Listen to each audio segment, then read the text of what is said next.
NHL 스탠리컵 결승에서 워싱턴 캐피털스와 베이거스 골든 나이츠가 시리즈 2차전까지 1승 1패로 맞서고 있습니다.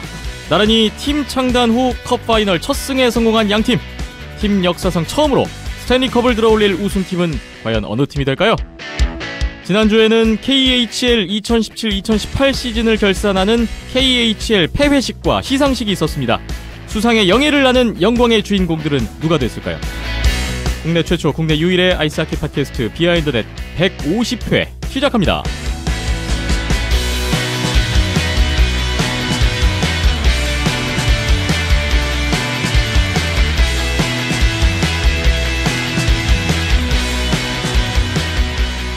비하인드넷 150회입니다. 안녕하세요. 김태범입니다. 박김찬 PD, 이현섭 기자 나오셨습니다. 안녕하세요. 안녕하세요. 안녕하세요. 6월 1일 금요일 오후에 녹음 진행하고 있습니다. 2018년 5월까지 벌써 끝났네요. 6월의 첫날 150회. 별 느낌이 없으시죠? 150번째구나. 네. 네. 그냥 6월이 시작됐구나. 네. 네. 벌써 6월이구나. 벌써 더워졌구나. 그러게요. 날씨가 점점 더워지고 있고 스탠리컵이 마무리가 돼가고 있고 뭔가 반환이 되는 그런 시기인 것 같아요. 150회 오늘 댓글 또 보면서 시작해 보겠습니다. 유튜브에 댓글 2개가 있는데 황재웅님 경복고 중동고 게임도 올려주세요 댓글 주셨어요. 올라갔나요? 예, 올라가 있고요. 뭐 지난번에 말씀드린 것처럼 매일매일은 못 올리고 있는데 열심히 오늘 새벽에도 올리고 왔거든요. 네. 네. 그래서 2차 리그 시작 이제 이틀밖에 안 남았지만 부지런히 남은 경기들도 올려놓겠습니다. 고교 아이스하키 리그 1차 리그 경기 영상이 업로드 되고 있고 곧 마무리가 되고 이제 2차 리그 들어갑니다. 네. 계속해서 관심 감사하고요. 조준희님 댓글 있습니다. 베가스 우승 가지야 해주셨네요. 베가스의 우승을 기원하는 또 한 분의 팬을 또 댓글에서 볼 수가 있었습니다. 2차전 1승 1패인데 충분히 우승 가능성 있고요. 유튜브 댓글 2분 감사드립니다. 팟빵 댓글입니다. SY너맨님이 149회 4,000 캐시를 후원해 주셨습니다. 감사합니다. 그리고 문어사냥꾼님 승부 예측 막차가 있다면 타도 될런지요? 워싱턴과 템파베이 경기에서 워싱턴이 바실렙스키 상대로 너무 힘들게 골을 넣고 쉽게 먹히는 홀트비. 반면에 베가스는 수월하게 넣고 쉽게 뚫리지 않은 골문... 예전에 피츠버그가 우승할 때 쉽게 넣었다라고 하셨기에 베가스 승 예측합니다. 라고 이벤트 참여해 주셨네요. 반영됩니다.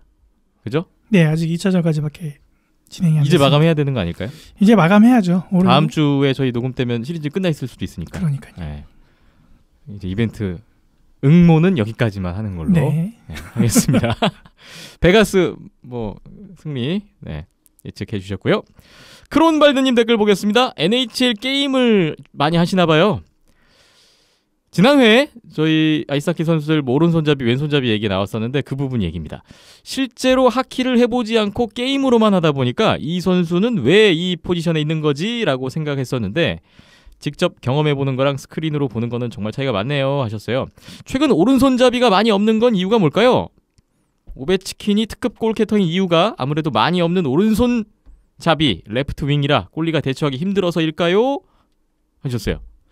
캡스나 베가스나 누가 우승해도 상관없지만 오비 스탠리컵 드는 모습 꼭 보고 싶네요 하셨습니다. 최근에 오른손잡이가 많이 없는 이유가 뭘까요? 뭐 딱히 정해진 그런 건 없는 걸로 알고 있는데 시작부터 아예 왼손으로 그냥 오른손잡이임에도 불구하고 그냥 이 하키스틱은 왼손잡이로 잡으시는 분들이 그냥 많은 것 같아요. 예. 그냥 전반적으로 프로 레벨도 그렇고 아예 시작을 할 때부터 그런 식으로 가는. 특별히 왼손잡이가 더 유리한 종목은 아니잖아요. 그렇죠. 아이스하키는. 이게 저희 동호회도 시작할 때 보면은 보통 이제 오른손잡이 분들이 레프트를 많이 쓰시고 왼손잡이 분들이 라이트를 쓰는. 배구도 그렇죠. 네. 네.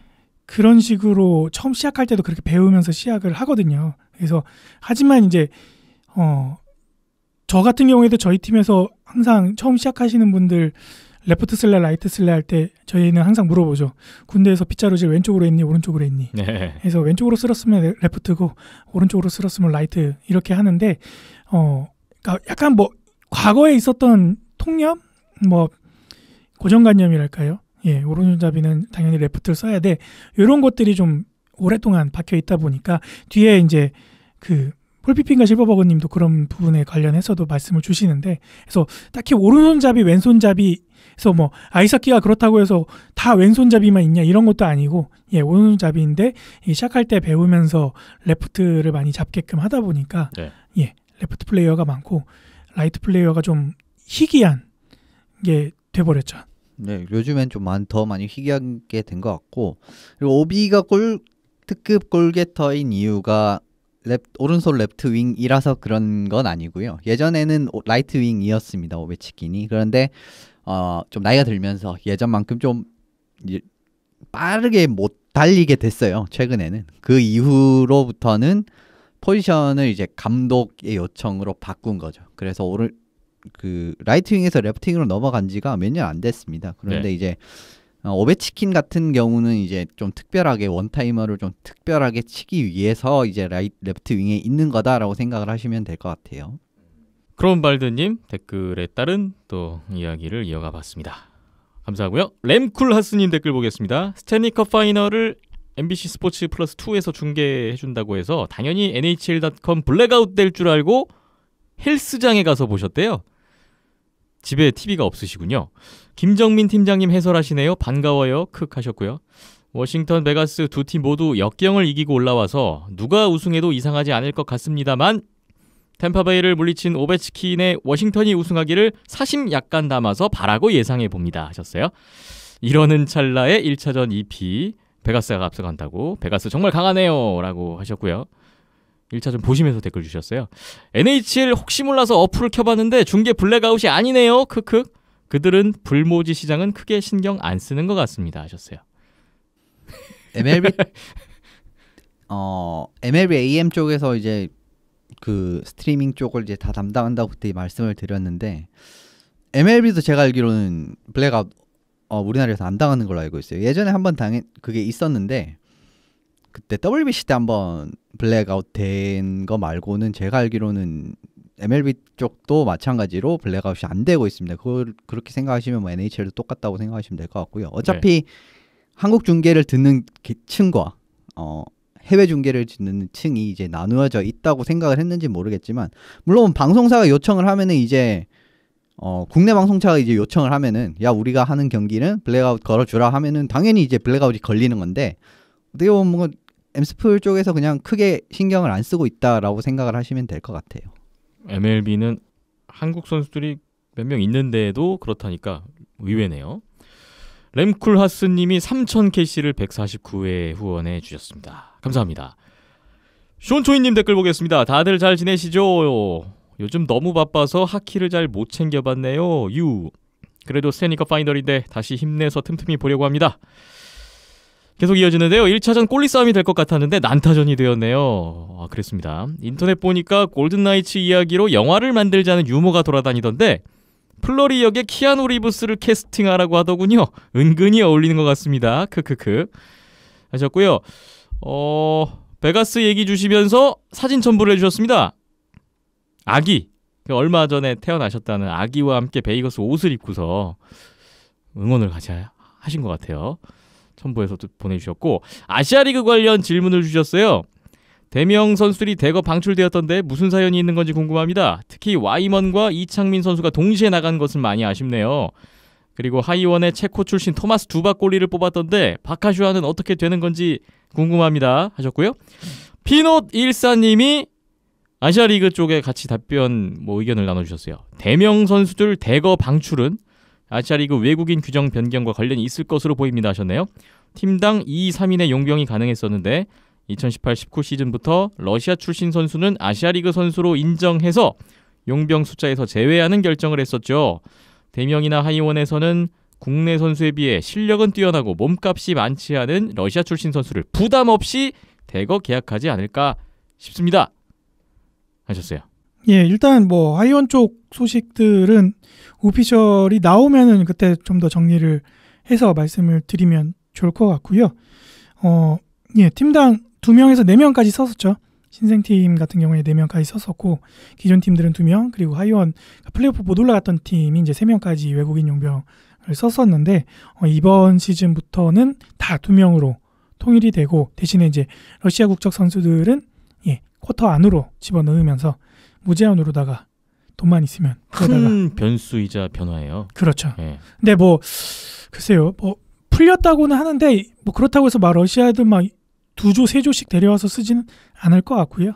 여러 가지 또 현실적으로도 어려운 부분들이 있다 보니까 그 정도까지는 아닐 것 같은데 좀 더 지켜봐야겠죠. 일단은 한 7, 8월쯤 돼야 뭐 이적 시장이나 이런 것들이 좀 활발하게 국제적으로 움직이기 때문에 아직까지는 좀 더 지켜보고 그 소식들 나오는 대로 정리를 해서 이야기를 나누는 게 맞는 것 같습니다. 피노 일사님이 뭐 비슷한 관련 댓글을 또 주셨어요. 대면 킬러 웨일즈 사태를 보면서 사태라고 표현해 주셨어요. 앞으로 대학 선수들은 졸업하고 선수 생활을 이어가기가 정말 어려워지겠다는 생각을 하게 됩니다.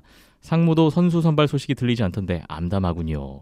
뭐 사태라고 표현하기에는 뭐 이런 일들이 매년 있어 왔었기 때문에 그 사태라고 표현을 하는 게 맞는 걸까라는 생각을 좀 더 했었고요.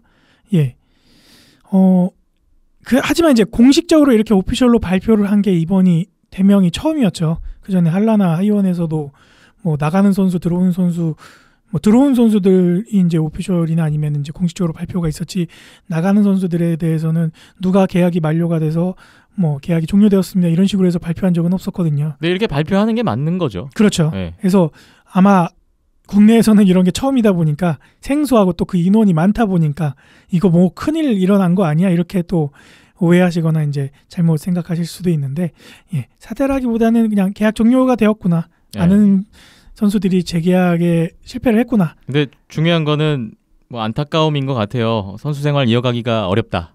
선수들 입장에서요. 이것도 뭐 비단 올해뿐만 아니라 몇 해 전부터 대학과 뭐 실업팀과의 간극이 점점 격차가 벌어지면서 계속 발생했던 문제들이었고요.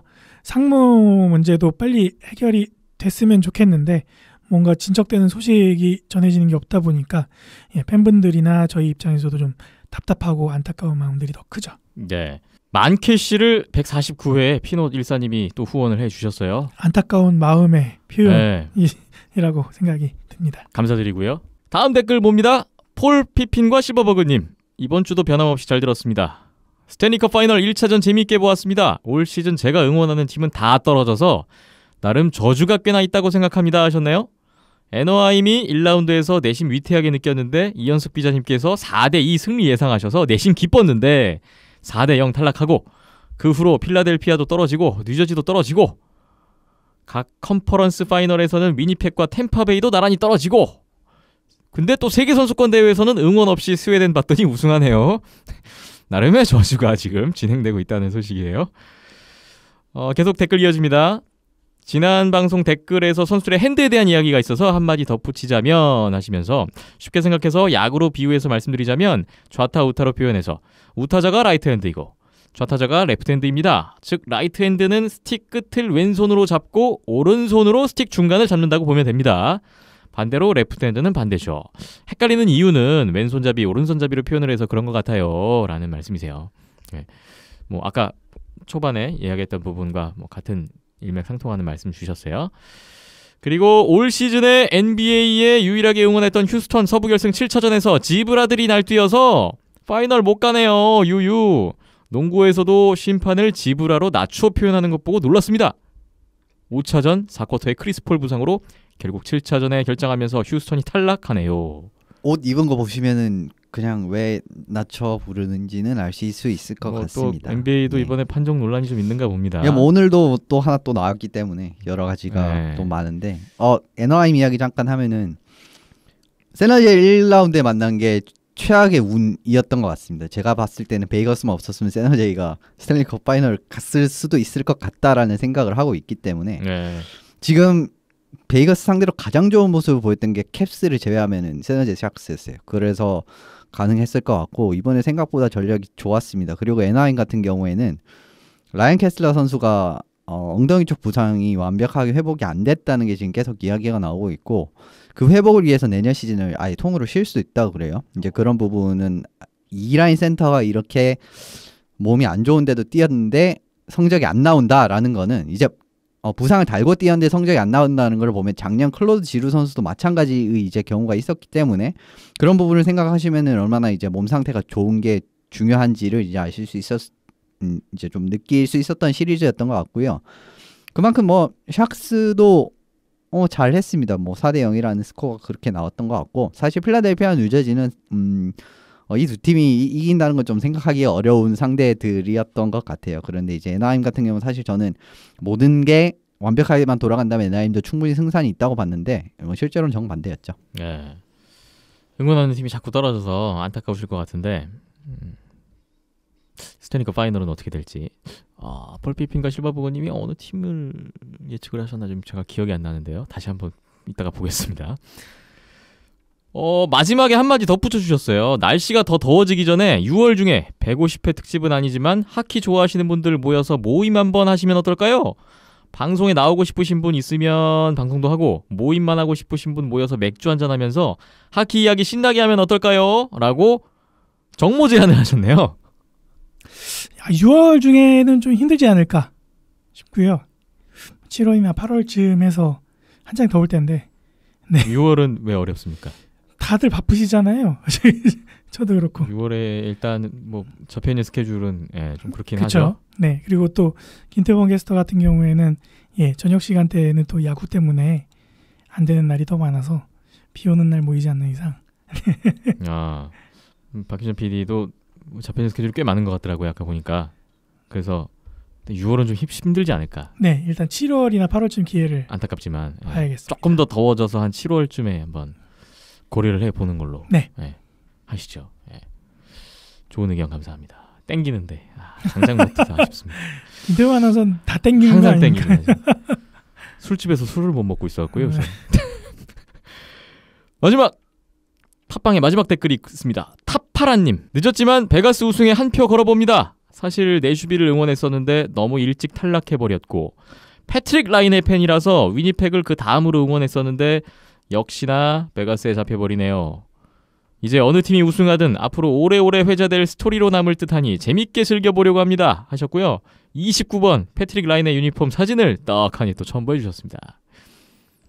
역시 라이네 팬이셨네요. 라이네가 타파라 템페레에 있었던 선수였기 때문에 아이디에서 조금은 예상은 했었는데 예상은 못했고 근데 지금 이제 라이네 선수의 팬이라고 하니까 왜 이 아이디를 골랐는지 좀 유추가 되는 그런 부분이 있습니다. 응원하는 팀이 다 베가스에게 패했는데 저도 라이네 선수 좋아합니다. 마지막 주에 타파라 유니폼이네요. 지금 봤는데. 그 소속팀이 예전에 그러네요. 이제 리가에 그렇군요. 있었던 당시에 이제 그때 유니폼인 것 같아요. 재미있게 즐겨보려고 합니다. 오래오래 회자될 스토리가 될 것 같다. 공감이 됩니다. 팬 아닌 팀이 올라갔을 때는 그냥 이렇게 하는구나 하고 그냥 보시기만 누가 이기든 이겨라 뭐 이런 거죠. 베가스에 걸어주셨어요. 위니펙은 앞으로도가 더 이제 촉망받는 팀이기 때문에 제가 봤을 때는 2년 내에는 충분히 파이널을 노릴 수 있는 팀이라고 생각을 하고요. 그쵸? 이번에는 좀 내슈빌전에 너무 많은 걸 쏟아붓지 않았나라는 게 이제 어쩔 수밖에 없는 그런 결론으로 도출되는 것 같습니다. 지난주에도 얘기 나왔지만 위니펙의 2, 3년의 미래는 밝다. 그 얘기가 기억이 납니다. 네이버 댓글 오늘 소개 마지막 댓글입니다. 바이킹님 2차전 2피 끝나고 올립니다. 마음은 나이츠, 머리는 캡스를 가라고 합니다. 고민 좀 되시겠어요. 몸싸움, 신경전, 크로스체킹 등등 움직임 하나하나가 고도의 계산된 동작 같습니다. 물론 보복성도 있지만요. 순식간에 공수전환이나 갑자기 골리시아를 가리는 움직임은 기가 막히네요.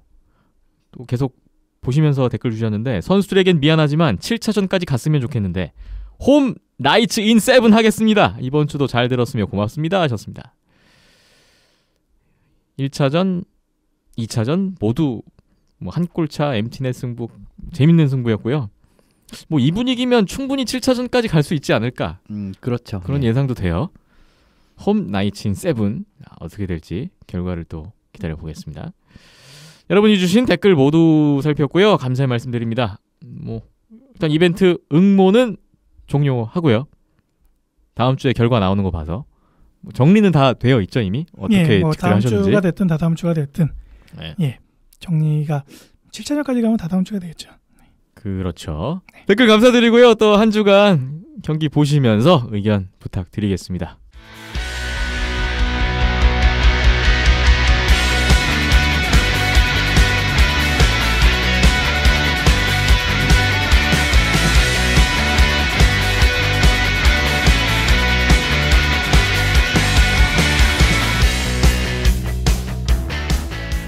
네, NHL 스탠리컵 결승 1, 2차전이 끝나 있습니다. 3차전을 앞두고 있는 상태에서 1, 2차전 어땠는지 잠시 돌아보는 시간을 갖겠습니다. 워싱턴 캐피털스와 베이거스 골든나이츠의 이번 파이널 창단 첫 우승에 도전하는 두 팀의 대결, 이야기거리들이 많은데 1차전부터 난타전 나타났습니다.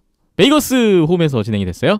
6대4라는 스코어가 나왔는데 뭐 역전에 역전 또 역전, 역대 스탠리컵 파이널 경기 최초로 4번의 역전이 일어났던 아주 명승부였고 결국 마지막에 엠티넷 골까지 더했던 베이거스 골든나이츠가 최종 스코어 6대4로 홈에서 1차전을 잡았습니다. 스탠리컵 파이널에서 제가 알기로는 1차전을 잡은 팀이 거의 70%가 넘는 이제 승률을 자랑을 한다라는 걸 본 것 같은데, 그만큼 어떻게 보면 승부에 좀 중요한 분수령이 되는 경기라고 할 수 있는데, 홈에서 베이거스가 6대4로 잡아내면서 홈의 상승세가 좀 그대로 나왔던 것 같네요. 네, 1차전 좀 더 깊숙이 들어가 보려고 하는데, 지난주에 두 팀의 경기를 프리뷰하시면서 이현숙 기자님이 두 팀의 비슷한 장점이 맞붙었을 때 어떻게 될까 좀 궁금하다, 그 부분에 대한 말씀을 주셨는데 1차전 내용을 보면은 그 부분이 딱 나온 것 같기도 해요. 예, 실수를 마무리 짓는 능력, 이 부분을 좀 많이 말씀을 드렸는데, 이 공통적인 부분이 두 팀 다 잘 살려냈었습니다. 특히나 이제 좀 상대방의 실수가 한 번 딱 있었을 때 그 부분을 확실히 골로 마무리 짓는 이런 능력이 좀 뛰어났다고 할 수가 있어요. 1차전에서 지금 10골이 나왔는데 MT는 한 골을 제외하면은 9골 중에 이제 2골을 제외한 모든 골들이 이제 실수를 살렸던 이런 골들이었거든요. 네. 그런 부분을 생각을 하신다면은 이 두 팀이 얼마나 잘했구나라는 부분을 알 수가 있을 것 같습니다. 턴오버 한 번 하면 여지없다, 그냥 바로 실점으로 간다라는 것을 양 팀이 서로 보여줬는데 어떤 부분들이 좀 나왔나요? 예, 뭐 그 부분이 나왔던 장면들을 이제 짚어드리면서 말씀을 드리면, 베이거스 첫 골 같은 경우에는 이제 콜린 밀러 선수의 슛이 좋기도 했지만은 1차적으로 보드 플레이의 미스가 한 번 있었고요. 그 뒤로는 존 칼슨 선수가 이제 워싱턴의 수비수인 존 칼슨 선수가 홀트비 선수를 살짝 스크린을 딱 걸면서 틈이 생겨버렸어요. 숏사이드 쪽으로. 이제 네. 그 부분이 골로 연결된 가장 큰 이유였고요. 워싱턴 쪽으로 넘어가면은 이제 스피사 선수가 블루 라인에서 퍽 처리를 실수한 부분이 이제 골로 연결이 됐고, 두 번째 골, 워싱턴의 두 번째 골 같은 경우에는 수비 로테이션이 딱 꼬이면서 실점이 한번 이루어지는 상황이었습니다. 결과적으로 베이거스 선수들의 수비 로테이션을 꼬였다, 이런 부분을 짚어드리고 싶었고요. 베이거스 같은 경우에 지금 이 다음부터 계속 이제 워싱턴 선수들의 실수에 이은 골이 나오는데, 두 번째 골 같은 경우에는 존 칼슨 선수가 순간 넘어지면서 또 뭐 수비 로테이션에 꼬였다고 해야 되나요? 수비 자리를 못 잡았던 이런 부분이 이제 골로 연결이 됐고, 예. 세 번째 골, 이제 베이거스의 세 번째 골 같은 경우에는 브레이든 홀트비 선수의 리바운드 컨트롤이 너무나 안 좋았다, 이런 부분, 리바운드 컨트롤 부분에 실수가 나왔다는 게 골로 연결이 됐고요. 그 다음에 다섯 번째 골 같은 경우에는 이 골이 이제 결승골이었던 장면이었는데, 데반테 스미스 펠리 선수가 블루라인 쪽에서 퍽을 클리어하는데 실패를 하면서 그 뒤에 이제 공격 전개가 베이거스 쪽에 이루어지면서 이 부분에서 다섯 번째 골, 결승골이 나왔던 부분이 어떻게 보면 베이거스가 이런 상대방의 실수를 조금 더 잘 살렸다라고 말씀드릴 수 있는 부분이었고, 이 이제 실수에 이은 골만 하면은 4대2 정도로 베이거스가 앞섰기 때문에 결과적으로는 베이거스가 엠티넷 골을 제외하면 5골 중에 4골을 상대방의 턴오버나 실수를 잘 이용한 이런 골이 나왔기 때문에 굉장히 승부에 직접적으로 영향을 준 부분이라고 할 수 있을 것 같습니다. 네, 실수를 하더라도 상대방이 역습을 못하거나 득점으로 연결을 못하면 그만인데, 지금 워싱턴이나 베이거스 입장에서는 상대가 워낙 역습 능력이 좋고 마무리 능력이 좋기 때문에 앞으로 남은 경기에서 실수를 얼마나 줄이느냐, 이것도 중요한 과제로 보입니다. 1차전 경기 참 접전이었는데, 이 접전의 흐름을 가져온, 승부를 결정지은 선수들은 베이거스 골든나이츠의 4라인이었습니다. 예, 이 사라인이 이제 이 경기에서 원래 이제 사라인 선수들도 상당히 괜찮은 선수, 이제 라이언 리브스 선수라든지 토마시 노세크, 그 다음에 피에르 에두아르도 벨마르 선수들인데 이 선수들이 그렇게 나쁜 선수들은 아니지만 이 선수들이 스탠링컵 파이널 1차전에서 이 정도의 활약을 볼 거라라는 생각은 뭐 정말 뭐 아무도 생각을 못했지 않았나 싶어요. 네.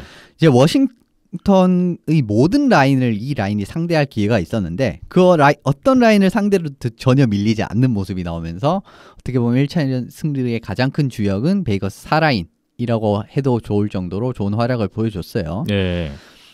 이 4라인이 승부에 직접적으로 관여한 골이 3골인데 그 3골이 베이거스의 4번째, 5번째, 6번째 골. 다 3피리어드 골이죠. 그렇죠. 다 3피리어드의 골이었고 그리고 이 골들이 동점, 역전, 쐐기골이었어요. 그 정도로 이제 굉장히 이 4라인에서 좋은 활약을 보였다는 것을 알 수가 있고 4라인이 상대방이 1라인보다 잘한다면 사실 그 경기는 이제 4라인이 잘한 쪽이 당연히 잡을 수밖에 없는 거였고 그런 예. 쪽으로 베이거스가 잘했다라고 말씀드릴 수 있을 것 같습니다. 네. 베이거스가 1차전 6골을 넣었는데 5명의 선수가 골고루 득점을 했는데 그중에서 4라인이 3피리어드 3골. 정말 대단한 포인트였던 것 같고 그중에서도 마지막에 역전 결승골과 엠티넷 골까지 연달아 2골을 넣었던 베이거스 토마시 노세크 선수도 정말 마지막에 또 주인공이 됐습니다. 이 선수가 지난 2년간 디트로이트에서 있으면서 17경기 출장에 그쳤던 선수인데요. 예, 한 골밖에 없었어요. 그렇습니다. 그 전까지 이제 원래 디트로이트 레드윙스의 이제 스타일 자체가 아무리 좋은 젊은 선수라고 해도 당장 NHL에 데뷔를 시키는 선택을 하지 않아요. 그 예외 최근에 가장 그 예외했던 선수가 딜런 라킨 선수인데 딜런 라킨 선수를 제외하면 사실 이제 보통 이제 마이너에서 이제 AHL 레벨에서 한 2년이나 3년 정도 경험을 쌓은 이후에 올라오는 이런 선수들이 많습니다. 그런데 네. 이제 노세크 선수 같은 경우에는 좀 더 경험을 쌓고 있는 그런 와중이었다고 할 수 있고요. 이 선수가 작년 칼더컵 플레이오프에 굉장히 잘했던 선수입니다. 네. 그렇기 때문에 제가 생각했을 땐 베이거스 쪽에서 이 선수를 앞으로의 가능성을 보고 좀 지명을 한 선수다라고 생각을 했는데 가장 중요할 때 지금 본인의 가치를 증명을 하면서 또 좋은 모습 보여주고 있네요. 지난 시즌까지 거의 AHL에서 뛰던 선수, 올 시즌에 개인 첫 NHL 플레이오프를 경험하고 있는데 지난번 위니펙과의 그 4차전에서 2번째 골, 중요한 골 넣었고요.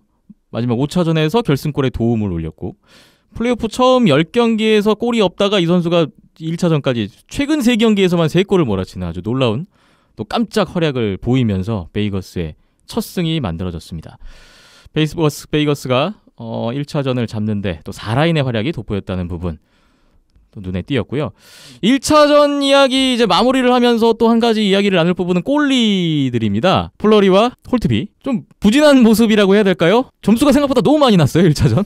사실 1차전에서의 모습은 좀 두 선수의 명성에 갈맞는 활약이다라고 보이긴 좀 어려운 이런 경기라고 할 수 있었던 것 같고 그 결과는 뭐 두 선수 다 4실점, 5실점이란 결과에서 나왔다고 생각하시면 될 것 같습니다.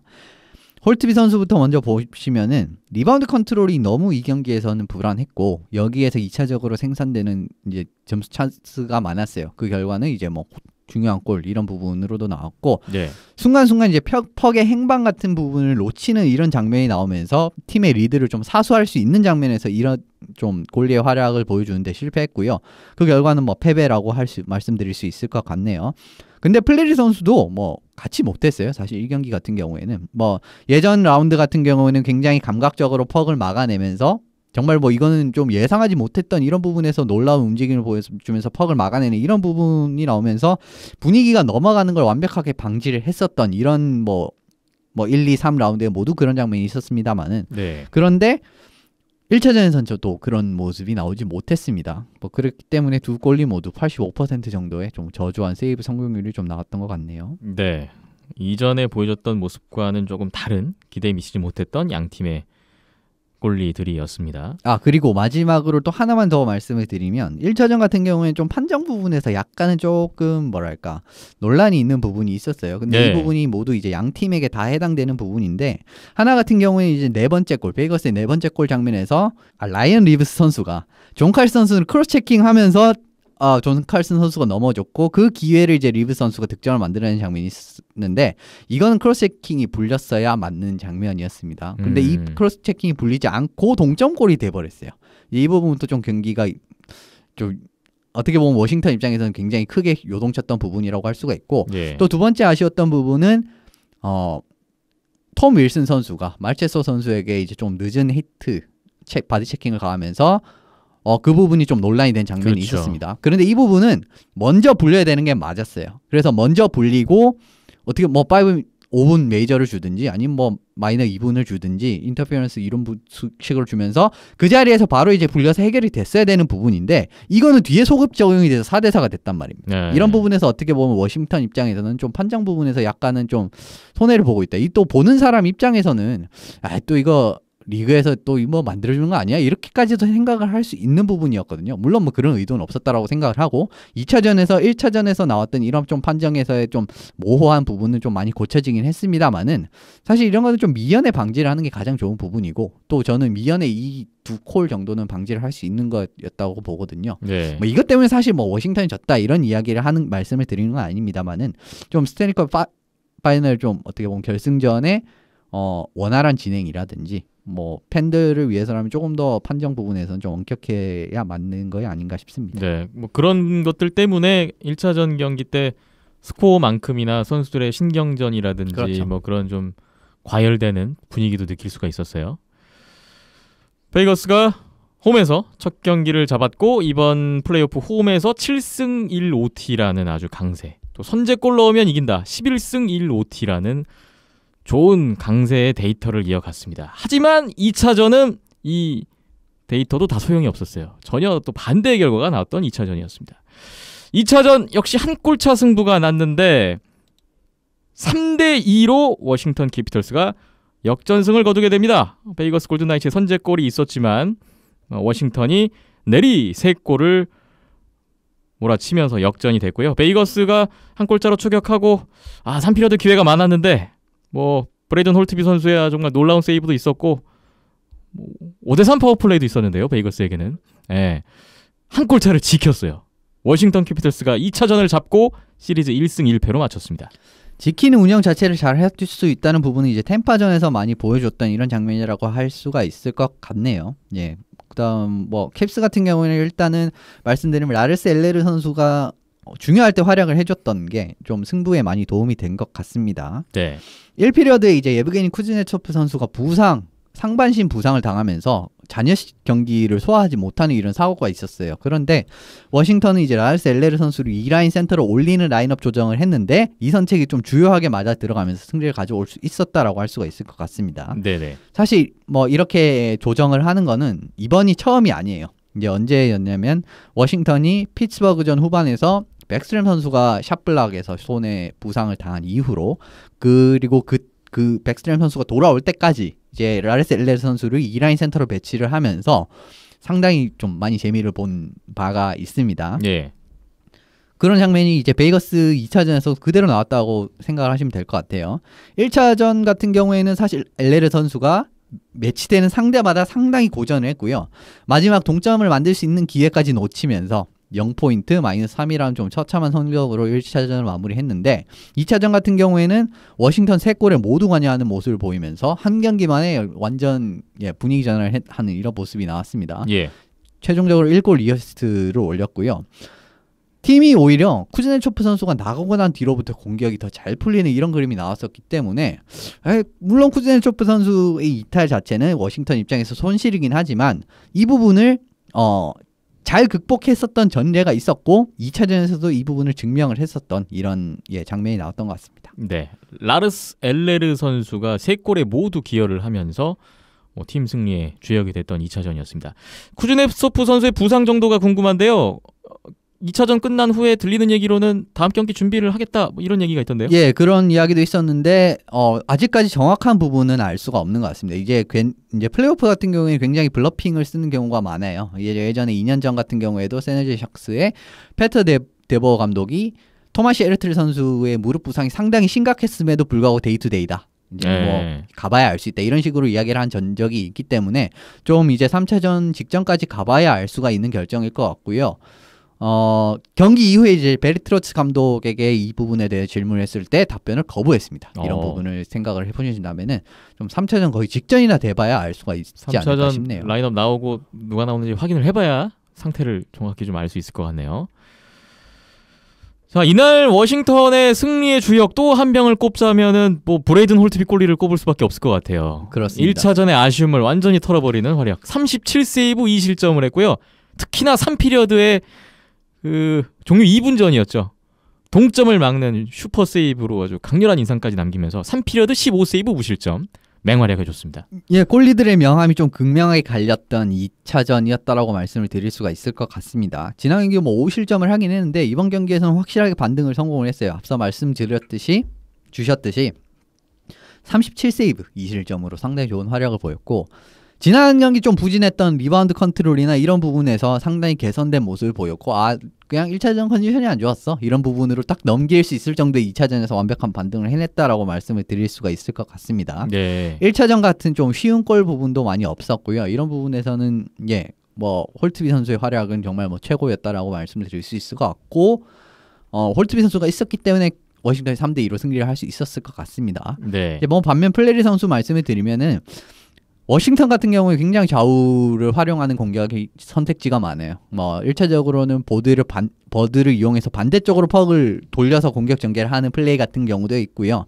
그 다음에 대각선 패스나 이런 부분이 상당히 정확하기 때문에 이런 부분에서 공격 좌우를 넓게 활용하는 워싱턴의 공격이 있는데 여기에 고전하는 모습이 지금 지속적으로 1차전에서도 그렇고 2차전에서도 그렇고 계속 이어지고 있습니다.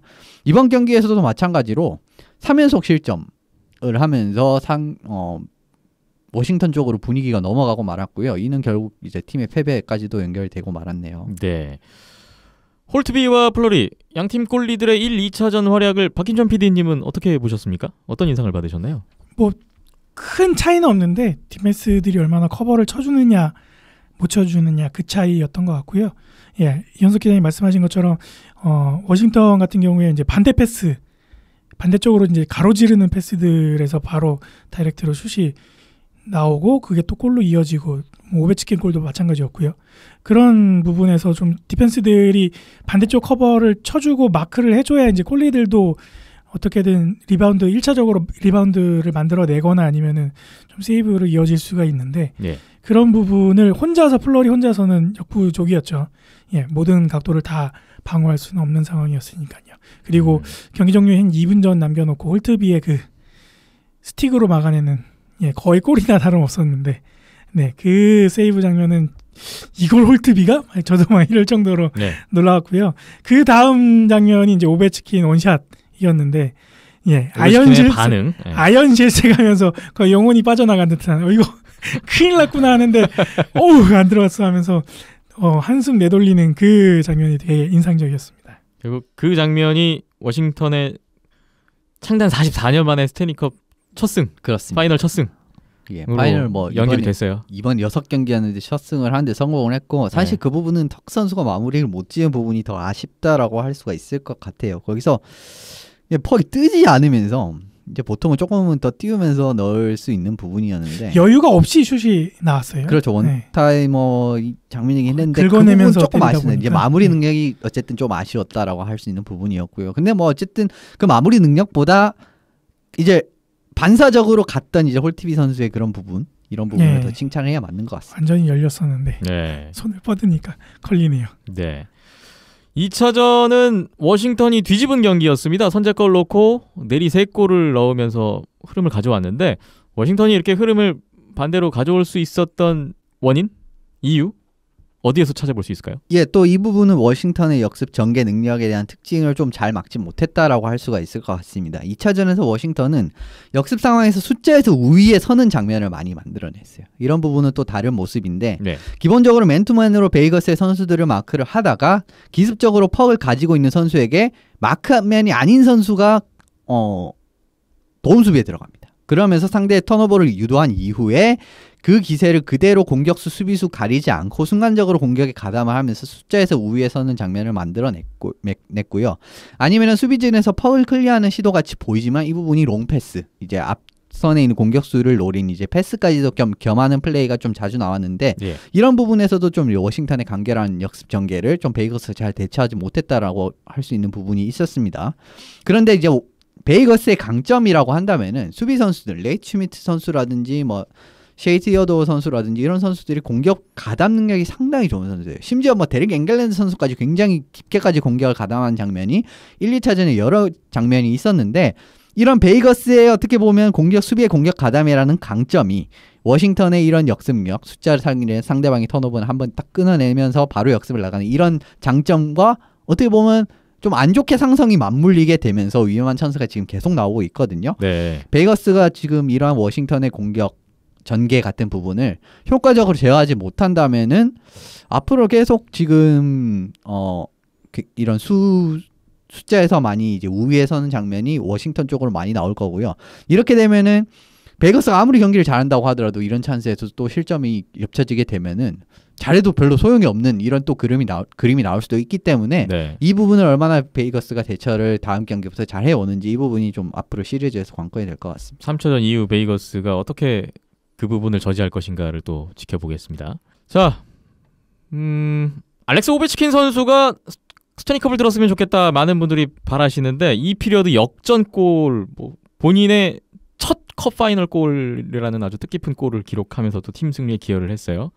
첫 3라운드 골에 첫 파이널 골에 뭐 이번 뭐 올해 좀 기억에 많이 남을 것 같은데 네. 결과적으로 점을 찍으려면은 우승을 해야 됩니다. 해야죠. 예. 네. 마지막에 기쁨의 눈물일지 그렇죠. 슬픔의 눈물일지. 1, 2차전 할 때 표정들 보면은 아 이거 끝나면 진짜 대성통곡하겠다라는 게 보여요 벌써부터. 네. 자, 그리고 워싱턴의 브룩스 오르픽 선수가 팀의 세 번째 결승골을 넣었는데 이 골도 참 개인으로서 의미가 깊더라고요. 플레이오프 39경기 포함해서 최근 220경기 만에 이 선수가 득점을 했다는 또 기록을 볼 수가 있었고요. 플레이오프 골은 피츠버그 시절 이후로 2014년 이후로 4년 1개월 만에 골을 넣으면서 결국은 이렇게 튀어나오는 선수가 있어야 1차전도 그렇죠. 그렇고 2차전도 그렇고 그 팀이 이긴다라는 것을 또 확인할 수가 있었어요. 예, 이 팀이 왜 이제 두 팀이 왜 여기까지 올라올 수 있었나라는 부분은 또 이런 부분을 보시면 아실 수가 있을 것 같아요. 네. 오르픽 선수가 지금 거의 220경기 동안 골을 못 넣을 동안 오베치킨 선수는 그동안 116골을 넣었어요. 그 정도로 어떻게 보면은 정말 기대하지 않은 선수가 이렇게 골 넣었다라고 할 수가 있고요. 근데 오르픽 선수는 이번 시리즈에서 사실 그렇게 많이 조명을 받고 있지 않지만 이 선수가 해준 역할이 상당히 많아요. 네. 3라인 수비로 나오면서 상대방이 3라인부터는 그래도 사이즈가 조금씩 커집니다.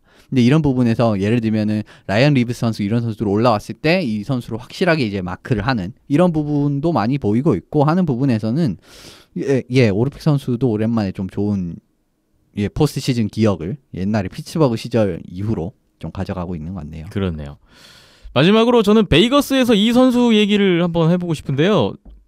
2차전 3피리어드 종료 직전에 그 결정적인 득점 찬스를 놓쳤던 선수 알렉스 터크. 저는 그 장면을 보면서 다음에 이 얘기 해야겠다라고 생각을 했었는데 지난해 이현습 기자님의 베이거스 키플레이어가 바로 이 선수였어요. 알렉스 터크. 근데 이 선수가 2차전에 꽤 많은 변수로 작용을 했더라고요.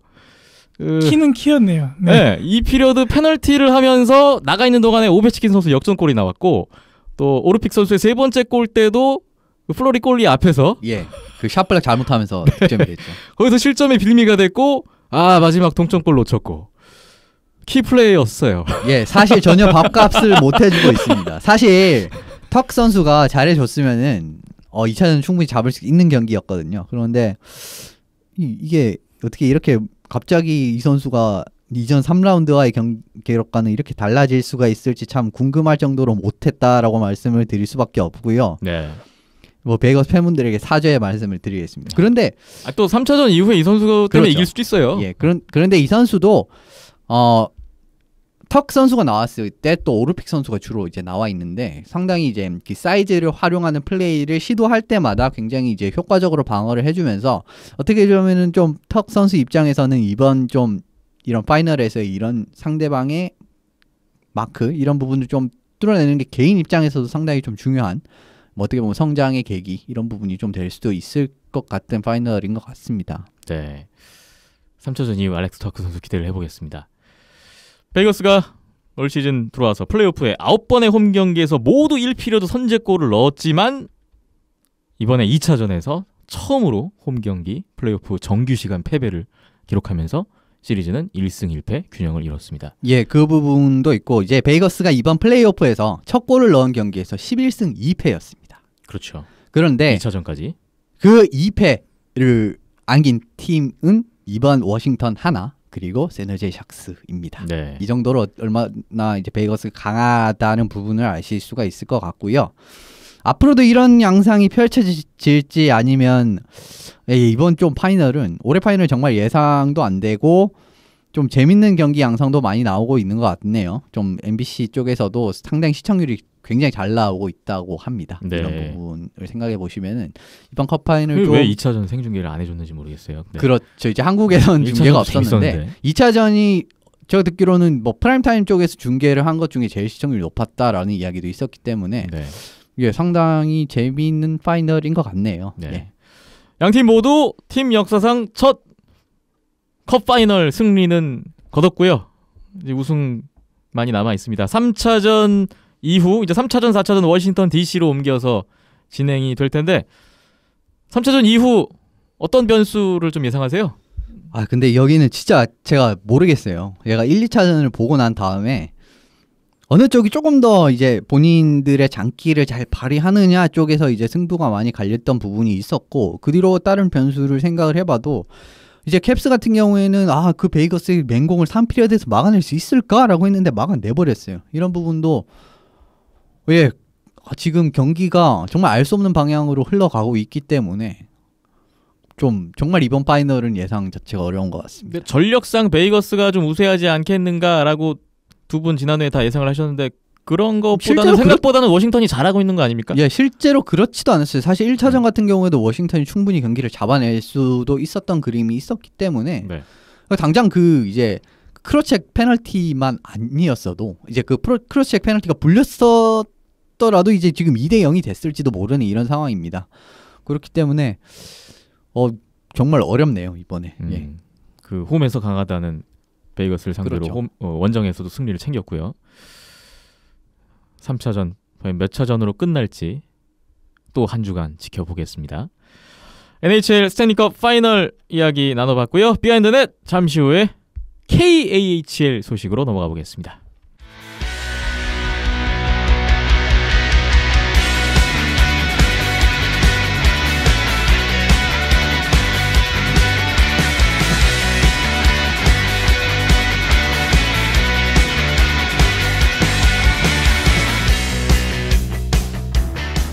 이번에는 KHL 폐회식 그리고 시상식이 지난주에 있었는데 그 얘기를 나눠보겠습니다. 5월 23일에 있었던 시상식이었는데 한 일주일 정도 지났군요. KHL 시상식 어떤 거라고 보면 좀 쉽게 이해할 수 있을까요? 뭐 그냥 NHL 어워드라고 그냥 네. 생각을 하셔도 이제 똑같은 NHL 이제 시즌 끝나고 진행을 하는 시상식이라고 보셔도 무방할 정도로 이제 좀 비슷한 상들도 있고 그런 부분에서 이제 팀에게 상이 주어지는 그런 거라고 생각하시면 됩니다. 네, 올해 KHL은 아크바르스의 우승으로 마무리가 됐었는데 부문별로 어떤 수상자들이 있었는지 오늘 하나씩 보고 정리를 해보겠습니다. 먼저 콘티넨탈컵 정규 시즌 우승팀에게 주어지는 컵인데요. 스카 상트페테르부르크입니다. 예, 이번 스카 같은 경우에는 제가 뭐 KHL 이야기할 때마다 계속 나왔던 팀이었던 것 같은데 56경기에서 47승 9패를 했습니다. 이 정도로 뭐 정말 파죽지세의 모습을 보였고 네. 결과적으로 포인트 138포인트를 기록을 했어요. 14-15 시즌 이제 KHL 같은 경우에는 체스카가 139포인트로 이제 이 부분 단일 정규 시즌 최다 포인트 기록은 이제 체스카가 가지고는 있는데 결과적으로 체스카는 이제 이 당시 시즌은 60경기를 치렀었습니다. 네. 그렇기 때문에 조금 더 이제 스카 쪽으로 무게를 주려면 줄 수 있는 이런 부분이었던 것 같아요. 정말 대단한 시즌을 보냈다라고 할 수 있을 것 같습니다. 네. 다음으로 골든 스틱인데요. 정규 시즌 MVP입니다. 역시 스카의 니키타 구세프 선수가 선정됐네요. 예, 뭐 올해 구세프 선수는 정말 뭐 개인 최고의 시즌을 보냈다라고 해도 과언이 아닐 정도죠. 이번에 뭐 54경기에서 22골 40어시스트라는 정말 좋은 모습을 보여주면서 코발추크 선수와 함께 스카 공격의 최전선에서 활약을 했다고 해도 무방한 선수라고 할 수 있습니다. 물론 뭐 코발추크 선수보다 포인트 부분에서는 1포인트 좀 뒤지긴 하지만은 그래도 플러스 마이너스 부분에서 구세프 선수가 플러스 13 정이나 차이가 납니다. 네. 그런 부분에서 보시면 구세프 선수가 조금 더 이제 정규 시즌 MVP를 받을 때 충분하다라는 부분을 좀 증명을 했었던 시즌이고, 뭐 정규 시즌 MVP에 지금 뭐 올림픽 금메달도 땄고, 뭐 사실 작년에 KHL 우승도 뭐 해봤고 했기 때문에 사실 KHL에서 웬만한 걸 지금 다 이룬 구세프 선수인 것 같네요. 네. 다음 수상자 보겠습니다. 소치의 콘스탄틴 발로린 선수가 수상을 한 부문인데 마스터카드 프라이슬리스 리그상입니다. 마스터카드 프라이슬리스 리그상 이게 무슨 상인가요? 아, KHL이 지금 이제 메인 스폰서라고 할 수 있는 게 이제 마스터카드사라고 할 수가 있어요. 그런데 네. KHL 앱을 이제 자주 들어가신 분이라면 알 수가 있는데 매 경기마다 프라이스리스 플레이 오브 더 게임 이런 식으로 이제 매 경기마다 최우수 선수를 팬이 투표를 할 수가 있습니다. 네. 그 누적 투표 중에 가장 많은 투표를 받은 선수가 콘스탄틴 발로린 정규 시즌 선수. 내내 경기마다 점수를 매기는군요. 그렇습니다. 포인트를 쌓아가는 거군요. 그렇습니다. 예. 이런 부분이라고 생각하시면 될 것 같고, 사실 이제 발로린 선수가 그렇게 소치에서 성적이 좋고 이렇지는 않습니다. 물론 뭐 90%의 세이브 성공률에 2.43 실점이면 굉장히 좋은 모습을 보인 부분은 맞는데, 그리고 팬 투표에서 전체 1위를 한 선수에게 어떻게 보면은 어쨌든 근데 팬 투표에서 1위를 하려면 그 경기에서 기여도가 잘해야죠. 있어야 되니까요. 예. 이런 부분을 좀 생각을 한 상이라고 하면 될 것 같습니다. 실력 플러스 인기도도 어느 정도 그렇습니다. 감안을 해야 되는 그런 상이군요.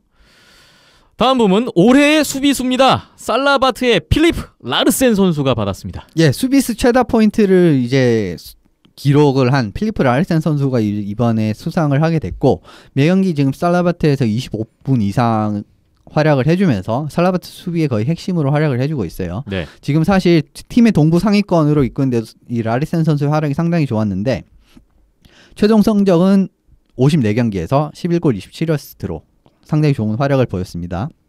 그런데 뭐 판단에 따라 다르지만은 이제 파트리크 헤르실레이라는 스카이 수비수가 있는데 이 선수는 뭐 46경기에 거의 비슷한 정도의 수준을 올렸던 것 같은데, 그래도 이제 살라바트가 뭐 전반적으로 이번 시즌을 상당히 잘 치르면서 동부 2위로까지 시즌을 마쳤고, 뭐 플레이오프에서도 괜찮은 모습을 보였기 때문에 이번에는 라르센 선수에게 수상이 된 것 같습니다. 네. 이 선수는 덴마크 선수예요. 그렇군요. 다음 최다 득점자 스카의 일리아 코발추크 선수입니다. 예, 최다 포인트 기록이라고 이해를 하시면 될 것 같습니다. 53경기에서 31골 32어시스트. 30을 해내는 또 대단한 코발추크 선수의 모습을 보여주고 있는 것 같고요. 만 35세, 이제 34세 시즌이긴 했는데 34, 35, 30대 중반에 30대 중반에서도 자신이 여전히 러시아 정상급 기량을 가지고 있다라는 부분을 증명한 시즌이기 때문에 네. 코발추크 선수도 결과적으로는 좀 뭐 기분은 좋게 시즌 마무리를 할 수 있었을 것 같습니다. 30대 중반이지만 여전히 경기당 1포인트 이상을 하고 있는 일리아 코발추크 선수입니다. 다음 최다 골 바리스의 나이젤 도즈 선수입니다. 예, 나이젤 도즈 선수의 득점 페이스가 심상치 않다라는 부분은 시즌 초반에 좀 언급을 드렸던 것 같은데 46경기에서 35골을 득점을 했습니다. 뭐 대단한 득점이라고 할 수 있을 것 같고, 사실 도즈 선수가 린든베이 선수가 떠나기 전까지 바리스의 1라인 공격을 책임을 지면서 시즌 초반에 이제 바리스 돌풍을 거의 뭐 중심부에 있었던 선수라고 해도 과언이 아니었어요. 사실 좀 중반에 부상이 아니었으면은 뭐 바리스가 플레이오프에 갈 수도 있었을 것 같고 40골을 돌파할 수 있었을지도 모를 정도의 궁금한 시즌이긴 했는데 뭐 40골을 못 찍은 부분은 좀 아쉬웠다라고 생각을 할 수도 있을 부분인 것 같습니다. 그래도 네. 이제 내년부터는 이제 바리스를 떠나서 업토모빌리스트로 이적을 했거든요. 그럼 이제 새로운 팀에서는 또 어떤 모습을 보일지도 기대가 되네요. 그렇습니다. 나이젤 도즈 선수 35골로 최다골 수상을 했고요. 다음 올해의 골입니다. 트락토로의 파벨 프란초즈 선수가 수상했습니다. 첼야빈스크의 벽이라고 불리는 좀 어떻게 보면 멋있는 별명을 가지고 있는 파벨 프란초즈 선수가 이번에 뭐 최우수 골리상을 수상을 했습니다. 35경기나 출장을 했음에도 불구하고 100.6%의 세이브 성공률 그리고 1점대 방어율을 성공을 했다는 게 KHL에서 사실 보여줄 수 있는 모든 걸 보여줬다라고 생각을 합니다. 내년에 사실 이제 콜로라도로 이적을 해서 아마 백업 골리로 뛰지 않을까라고 하는 게 제 생각인데 뭐 NHL에서도 본인의 모습을 얼마나 증명할 수 있을지 이 부분 좀 지켜보시면 될 것 같네요. 네. 다음으로 올해 감독인데요. 역시 우승팀 감독에게 가는군요. 아크바르스의 지네톨라 빌리알렛디노프 감독에게 돌아갔습니다. 예, 정규 시즌 100포인트를 넘기면서 동부 아크바르스가 1위를 차지하는 데도 가장 크게 지휘를 했고요. 지금 올해 우승을 하면서 KHL 3차례 우승을 이뤄낸 감독이 됐습니다. 이런 네. 부분은 상당히 높게 평가할 수 있는 부분이고 예, 그 결과 올해 감독상을 수상하지 않았나라는 생각을 합니다. 네. 다음은 팀 수상인데요. 브세볼로드 보브로프상. 이 상은 정규 시즌 최다 득점을 올린 팀에게 주어지는 상이네요. 스카 선정됐습니다. 예, 브세볼로드 보브로프 씨는 KHL 디비전 이름을 딴 디비전 이름도 이 보브로프 씨의 이름을 딴 거고요. 그리고 보브로프 씨가 멀티 스포츠 플레이어였습니다. 축구 선수로 굉장히 유명했고요. 네. 그리고 아이스하키 플레이어도 경험을 했던 예전에 정말 전설적인 소비에트 시절 선수였다라고 생각하시면 될 것 같아요. 네. 스카가 이제 결국 차지를 했는데 러시아 최고의 스타 플레이어면 사실 뭐 거의 다 스카에 있다라고 해도 무방할 정도로 이제 스타 플레이어를 위시를 해서 56경기에서 227골이나 넣었습니다. 2위를 차지한 팀이 체스카 모스크바인데 52골이나 차이가 나요. 예. 이 정도로 정말 그 어느 팀도 막을 수 없는 공격력을 선보였고요. 경기당 4골을 넣었습니다. 정말 이거는 대단하다고밖에 평가할 수 없는 좀 직접적인 지표라고 할 수 있을 것 같네요. 그렇군요. 스카의 득점력이 대단했음을 또 느낄 수가 있는 대목입니다. 다음으로 알렉세이 체레파노프 상인데요. 이 상도 사람 이름을 딴 상이네요. 올해의 신인상인데 러시아 선수 신인 중에서 뽑는 상이에요. 트락토로의 비탈리 크라브초프 선수가 주인공입니다. 예, 체레파노프 선수 같은 경우에는 예전 좀 오랫동안 하키를 보신 분이라면 좀 많이 이름을 들어보셨을 선수인 것 같습니다. 이제 아방가르드 옴스크에서 뛰면서 2008년 경기 중에 벤치에서 쓰러져 사망을 하는 이런 좀 안 좋은 일이 있었거든요. 네. 이 선수의 이름을 딴 이 선수 정말 장래가 유망했던 선수인데 어떻게 보면 굉장히 아쉽게 됐기 때문에 이 선수의 이름을 딴 신인상이 생겼군요. 신인상이라고 할 수가 있을 것 같습니다. 결과적으로는 크라브초프 선수가 차지를 했고요. 정규 시즌에서 활약은 좀 미비했습니다. 그럼에도 불구하고 포스트 시즌에서 이 선수가 트락토르의 공격을 사실상 이끌다시피 하면서 트락토르가 동부 결승을 가는데도 상당히 도움을 줬던 선수거든요. 네. 이번 NHL 드래프트에서도 이 선수가 1라운드 아마 중반이나 후반 정도의 지명이 충분히 될 수 있는 선수라고 생각을 합니다. 그렇기 때문에 뭐 어느 팀이 이 선수를 데려갈지 또 좀 지켜보시면 될 것 같네요. 네. 또 근데 하키를 좀 보신 분들이라면 조금 의문스럽게 느끼실 수도 있겠지만 엘리트 올반이 왜 없냐라고 생각하실 수도 있어요. 근데 이 부분은 조금 앞부분을 귀 깊게 들으셨다면 아마 직감하셨을 거라고 생각합니다. 이 상은 러시아인 신인에게만 대상이 되는 상이에요. 그렇기 네. 때문에 이번에 엘리트 올반 선수는 핀란드인이기 때문에 이 수상에서 제외가 됐고 올해 가장 돋보이는 신인이긴 했는데 그렇죠. 엘리 돌바네 선수. 만약에 KHL 그냥 전체 신인이다라고 하면은 당연히 돌바네 선수가 수상을 했을 거라고 저는 의심치 않고 있습니다. 근데 전체 신인 중에 뽑는 신인상은 없나 봐요. 예, 그렇게 KHL은? 뽑지는 않고 있네요. 아, 여기도 꽤 이런 면에서 보수적이네요. 많이 좀 러시아 학기가 이래요. 예, 좀 보수적이고. 한국 선수가 KHL 진출해서 센세이션을 일으켜도 안 신인상은 됩니다. 없네요. 예, 없습니다. 이 부분은 좀 어떻게 보면 좀 원래 뭐 러시아가 좀 머리를 이해를 하려고 하면 좀 이해가 안 되는 부분도 있어요. 가끔은. 네. 그렇군요. 그리고 또 한 가지 이색적인 개인상이 하나 있었는데 최우수 여성 선수가 또 있어요. 예. 올가 소시나 선수인데 아기델 우파에서 뛰고 있는 선수예요. 네. 러시아 여자 아이스하키 리그가 있습니다. 그런데 정규리그 22경기에 43포인트를 올렸고요. 플레이오프에서도 5경기에서 10포인트를 올리면서 팀을 정규리그 우승 그리고 플레이오프 우승까지 이끄는데 가장 큰 핵심적인 인물이었기 때문에 올가 소시나 선수가 최우수 여성 선수로 어떻게 보면 러시아 최우수 여성 선수라고 할 수가 있죠. 네. 여기에 선정이 되었습니다. KHL 시상식 안에서 또 최우수 여성 선수 선정까지 같이 진행을 했습니다. 또 이런 거 보면 재밌죠. 예. 그러게요.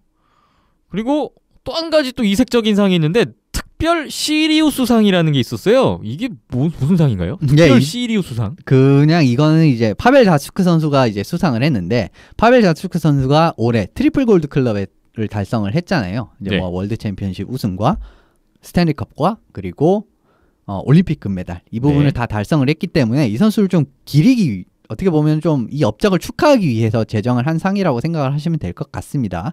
그런데 이게 또 러시아 기준으로 보면은 이 선수가 쿼드루플 골드 클럽이에요. 여기다가 가가린컵까지 포함이 됐거든요. 아. 그렇기 때문에 어떻게 보면 제가 알기도 러시아 선수 중에 이렇게 모두 4개의 컵을 어떻게 보면 4개 그랜드 슬램이군요. 그렇죠.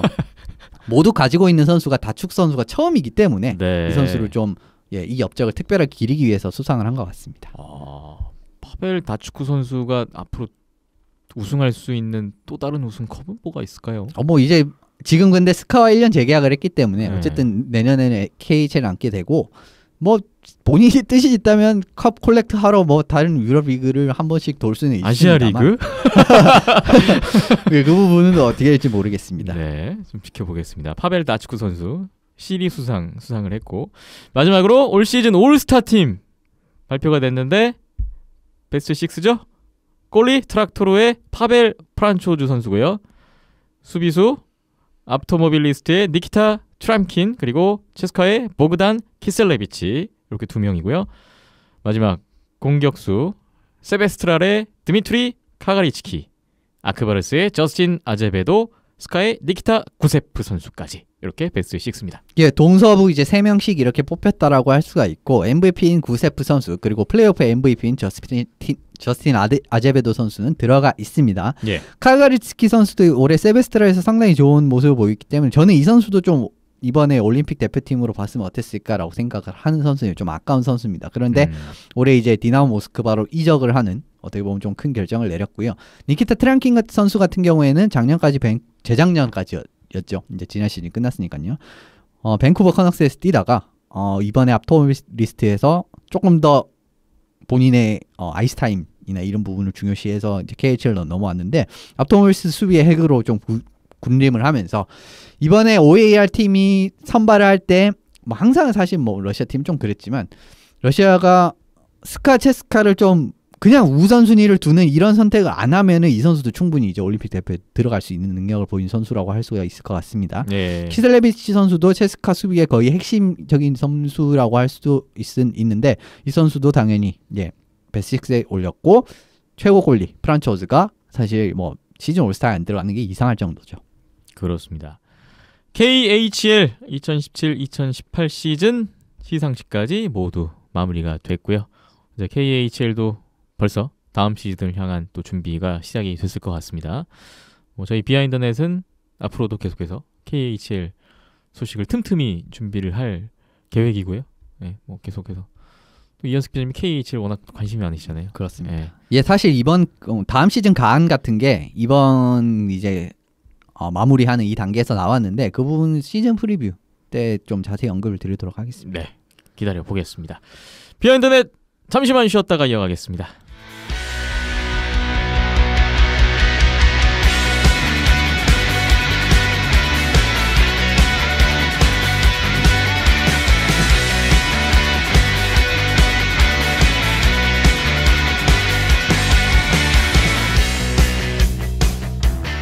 비하인드넷 150회 마지막 소식은 오랜만에 아시아리그 이야기를 준비했습니다. 오늘이 6월 1일이잖아요. 아시아리그 개막 준비는 더 바쁜 걸로 알고 있는데 딱 중간이죠. 시즌 종료하고 다음 시즌 시작 사이 네. 3개월 텀. 한 이 시점에서 선수들이 운동을 시작하지 않을까요? 6월쯤에서? 운동이야 이제 보통- 꾸준히 하는데 그렇죠. 네, 네. 개인 수준인가요? 본격적으로 하는 건 아마 7월부터일 거고요. 팀 훈련은? 예, 그렇죠. 팀 훈련은 네. 제가 알기로 개인 10월부터 훈련은 각자 알아서 열심히 잘 네. 하고 있겠죠. 네. 이제 보통 이 시점쯤에서 이제 계약 재계약 선수들 아, 그렇죠. 가장 중요한 있고, 계약 문제가 있죠. 그렇죠. 국내 선수들 거치가 결정이 되고 네. 뭐 이런 것들이 있죠. 네. 그래서 이번 주에도 며칠 전에 또 보도 자료도 있고 해서 저희가 오늘 오랜만에 현재까지 다음 시즌 2018-19 시즌 준비를 아시아리그는 어떻게 하고 있는지, 지금까지 드러난 결과는 어떤 것들이 있는지, 그림은 어느 정도 그려져 있는지 그런 것들을 잠시 이야기를 하고 넘어가 볼까 합니다. 네, 별건 없는데 네. 예, 이거 이미 지난 플레이오프 전후로 해서 아시아리그 회의 결과 저희가 한번 언급을 드렸었는데 예, 잊을 때쯤에서 한 번 더 언급드리는 걸로. 네. 아시아리그 잊지 말아 주십사. 그렇죠. 지금 너무 NHL이 너무 붐이다 보니까 네. 예, 항상 저희가 뭐, 올림픽에 묻히고 예, 메인 월드 컨텐츠는 챔피언십에 묻히고 예, 저희가 비하인드넷에서 메인 컨텐츠는 NHL이긴 하지만 네.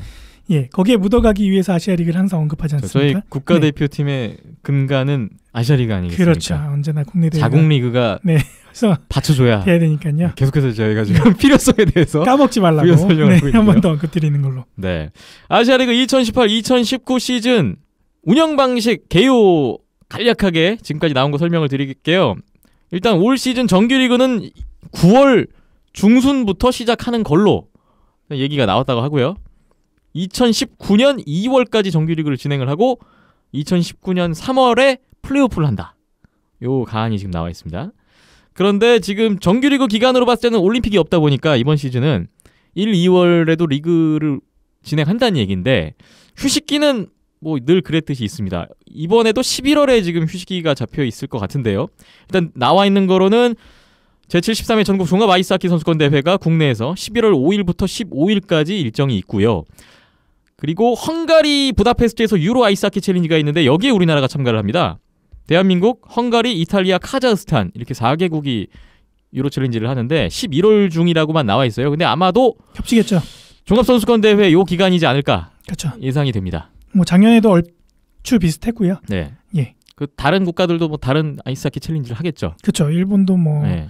대회를 준비를 할 거고요. 네. 그리고 2019년 2월 6일부터 2월 8일까지 3일간 우리나라 대한민국 유로 아이스하키 챌린지가 예정돼 있다고 발표가 나왔는데 여기에 참가국은 대한민국, 일본, 라트비아, 카자흐스탄 이렇습니다. 라트비아 재밌겠네요. 라트비아가 와요. 예.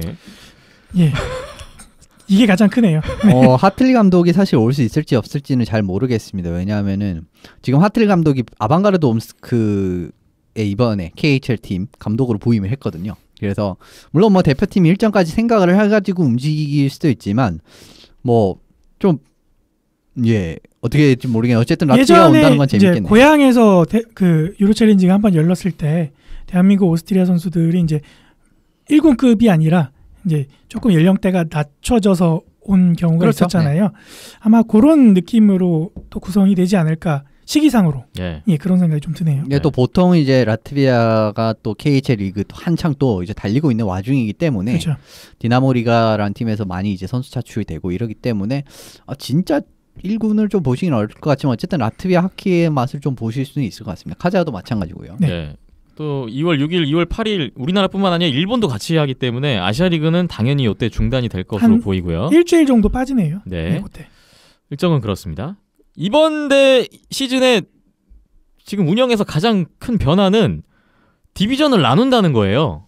네, 일본 쪽 4팀하고 그리고 우리나라 3팀하고 사할린 그래서 4팀씩 네. 양쪽으로 나눠서 경기들이 펼쳐지는데 예, 같은 디비전 내에서는 홈앤어웨이 3경기씩 6라운드 제도고 이제 서로 다른 디비전끼리 할 때에는 지난 시즌과 똑같이 홈 2경기, 어웨이 2경기, 4경기 치러지게 되네요. 네. 이렇게 되다 보니까 정규 리그 수가 조금 늘어났는데 팀당 34경기가 나옵니다. 한 6경기 늘었죠?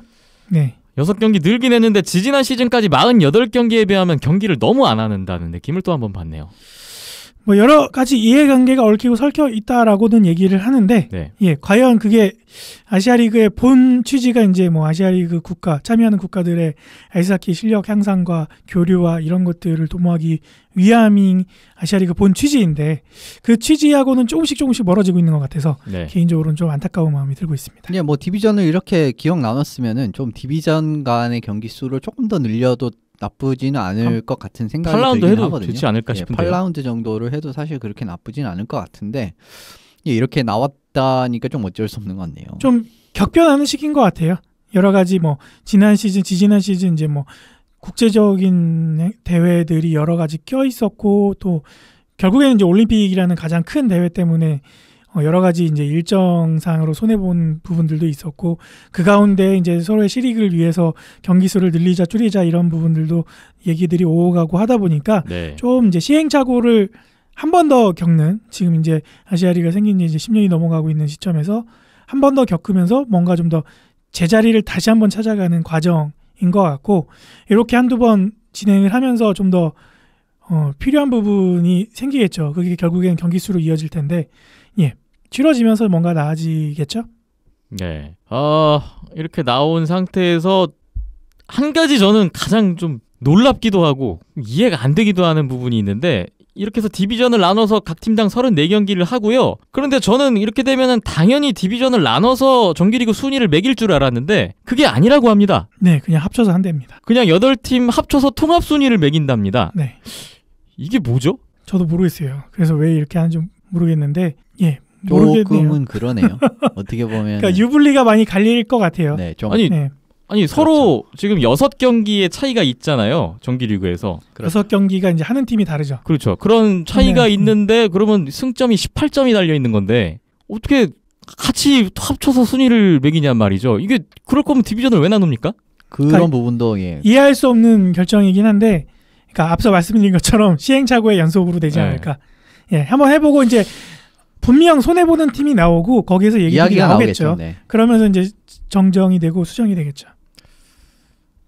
디비전을 나눴으면 당연히 디비전을 나눠서 네. 가야 될 것 같은데. 어디가 유리하고 어디가 불리합니다라고는 지금은 말씀드리기가 어려울 것 그 같고 부분은 그런데 시즌이 그렇죠. 돌아가면서 그건 말씀을 열어봐야지. 드려야겠죠. 저는 상식적으로 좀 이해가 안 돼서. 그렇죠. 보통 이제 뭐 나눠서 두 팀 뭐 이런 식으로 간다든지 해야 되는데 그러니까 아시아리그가 아직까지는 갈 길이 멀어요. 그냥 순위만 딱 매기는 건 또 모르는데 결과적으로 이 순위에 따라서 이 플레이오프까지. 통합 순위에 따라서 플레이오프를 플레이오프까지 가니까. 그러니까요. 이거는 좀 문제가 있죠, 사실. 네. 그러니까 예. 아니 디비전 나눠서 4팀 4팀씩 해서 뭐 디비전 2, 3위끼리 3전 2선승 해서 뭐 디비전 1위랑 뭐 5전 3선승 해서 이쪽 디비전 우승팀끼리 챔피언 결정전 뭐 파이널 하고 이런 동부- 그림도 나올 수 있는데 동부 파이널, 서부 파이널 하고 그렇죠. 예. 7전 4선승 한번 해보고 네. 이런 것도 가능한데 그러니까 이건 좀 뭐랄까 좀 어느 팀들은 그런 과감함에 대한 두려움을 갖고 있는 것 같고 또 어느 팀들은 이런 것도 해보자 저런 것도 해보자 하는 것 같고 네. 하는데 그거를 좀 정리할 수 있는 상황이 돼야 되는데 이게 나라가 다르고 팀도 다르고 다 다르다 보니까 예 그런 데에서 좀 안 맞는 부분들이 있겠죠. 네. 있으니까 이런 결과들이 나왔을 거고 또 그 가운데 또 힘센 팀들이 있으니까 또 이런 어처구니 없는 것도 있을 건데 예 시즌을 치러내다 보면은 스스로들 깨닫지 않을까. 일단 결정된 사항이 이렇다고 하고요. 또 바뀔 수도 있겠죠. 또 예, 어디 뭐 지금 저 개인적인 네. 바람은 개막까지 한 3개월의 시간이 있는데 이 사이에 좀 바꿨으면 좋겠어요. 이건 진짜 개인적인 바람인데 말이 안 다 됩니다. 바꿀 수 이건. 있죠, 예. 예, 생각들이 있으면 알아서 하겠죠. 예. 네. 그리고 플레이오프 제도는 지난 시즌과 동일하고요. 네. 4, 5위끼리 3전 2선승 1라운드 하고 세미파이널 하고요. 1위랑 1라운드 승자, 그다음에 2, 3위끼리 5전 3선승 하는데 한 가지 바뀐 거는 챔피언 결정전 때 지난 시즌에 처음 시도했던 것처럼 네. 1, 2차전 하위팀 홈, 3, 4, 5차전 상위팀 홈 이렇게 바뀌었습니다. 파이널은 그대로 5전 3선승제 지난 시즌과 동일하게 진행이 됩니다. 이번 시즌의 가장 큰 변수는 아무래도 외국인 선수 제도의 변화인데 일단 이번 시즌은 8팀 모두 똑같이 외국인 선수 2명까지 보유 출전이 가능하고 근데 여기서 이제 변수는 대한민국 일본 선수와 마찬가지로 이제 사할린 팀에 따른 뭐 관련 네. 소식인 것 같은데 러시아 러시아. 선수도 쿼터를 푼다고요. 네. 러시아도 이제 사할린 선수들이 다 러시아들이고 지난 시즌까지는 이제 사할린 팀에 한해서만 러시아 국적 선수들을 제한 없이 쓸 수 있는 게 사할린 팀에 한해서만 있었는데 이번에는 그거 없이 한국 팀, 일본 팀들도 다 러시아 국적의 선수들을 예, 외국인 용병으로 취급하지 않고 예. 그러면 아까 댓글에서도 얘기 나왔지만 구미에 맞는 몸값이 맞는 러시아 선수들을 어떻게 영입할 거냐 그 선수를 어떻게 할 거냐에 따라서 이 팀 전력이 완전히 바뀔 수도 있겠는데요. 뭐 돈만 있으면은 뭐 예. 다 데리고 와도 되죠. 그러게요. 그렇죠. 네. 근데 사실 뭐 그런 결정을 내는 팀은 없지 않을까 싶습니다. 모르겠어요. 그러니까 지금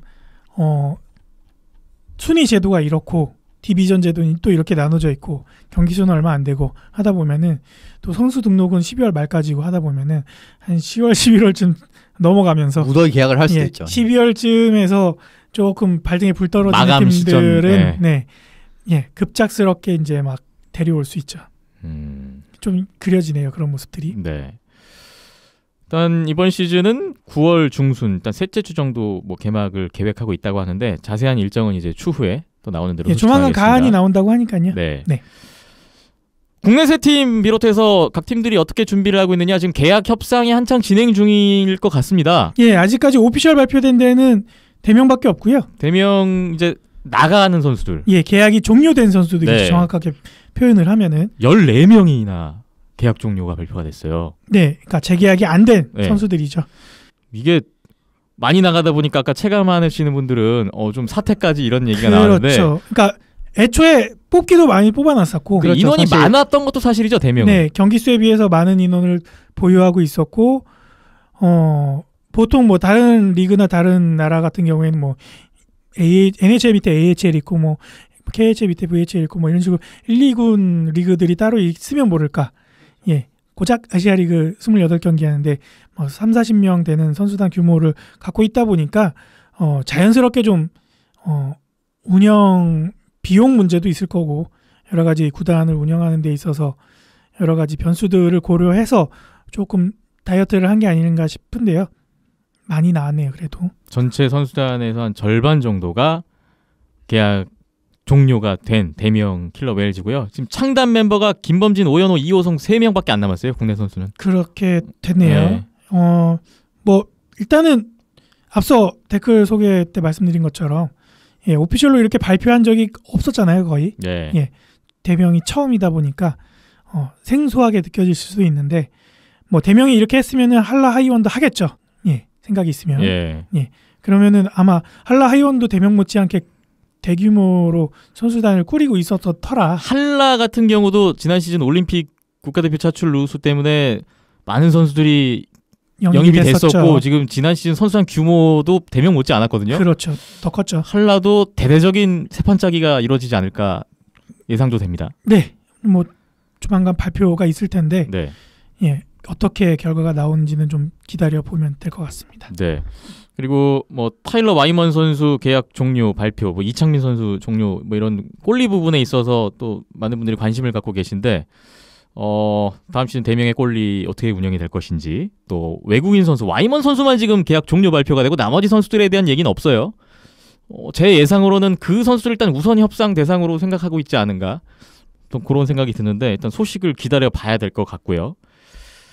그리고 아까 댓글에서 하이원 얘기 나왔잖아요. 네. 하이원의 토마시 누바라는 골리 계약이 됐다, 이런 얘기가 나왔는데 하이원은 아직 발표를 하지 않았거든요. 예, 뭐 엘리트 프로스펙츠 사이트에 가보면은 예, 몇몇 선수들의 이적 소식들이 다른 팀을 통해서 네, 다른 소스를 통해서 이제 뭐 많이 네, 추가됐고. 업데이트가 되어 가고 있는데요. 네. 예. 뭐 일단은 예, 오피셜 발표가 나야 언급하는 게 맞는 것 같고요. 네. 네.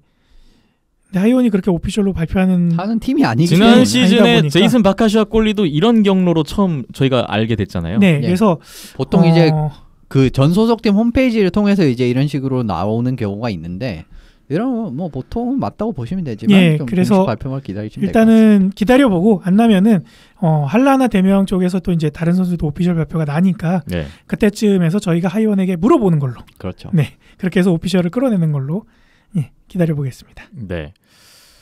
뭐 대명도 그렇고 저희가 지난 고교 리그 통해서 오광식 선수도 받고 장준일 선수도 받고요. 예, 뭐 팀을 떠나게 된 선수들 향후 진로가 어떻게 될 것이냐, 미래가 어떻게 될 것이냐, 뭐 지금 눈으로 확인되는 선수도 있고요, 아닌 선수들도 있는데 좀 더 상황을 기다려보고 공식 발표를 좀 기다려 보는 걸로 하겠습니다. 외국 팀 소식은 아직 뭐 특별히 들리는 게 없죠. 예, 뭐 니코 정도만 이제 국내, 그러니까 자국 선수들, 일본 자국 네. 선수들 재계약 명단 정도가 발표가 됐는데 큰 차이는 없죠. 예, 큰 차이는 없습니다. 예, 그냥 사카타슌 선수가 대명 킬러에 이적을 한 사카타슌 부분이, 선수가 예. 이제 합류가 된 점은 니코 아이스벅스로 갔다. 예, 니코 아이스벅스 채널을 통해서 확인이 됐었고 네. 사할린 같은 경우에도 큰 차이는 없는데 코로바이프 골리가 돌아온다라는 소식 하나 정도. 아, 있죠. 예, 그리고 이제 주축 선수들의 한 10명 정도가 재계약을 했고요. 코로바이프 선수가 카즈에서 1년 이제 또 뛰고 다시 돌아오는 결정을 했습니다. 그렇군요. 예, 꼴리 싸움 메탈튼과의 꼴리 싸움 다시 한번 볼 수 있을 것 같고요. 네. 나머지 팀들은 좀 더 기다려 봐야겠습니다. 네.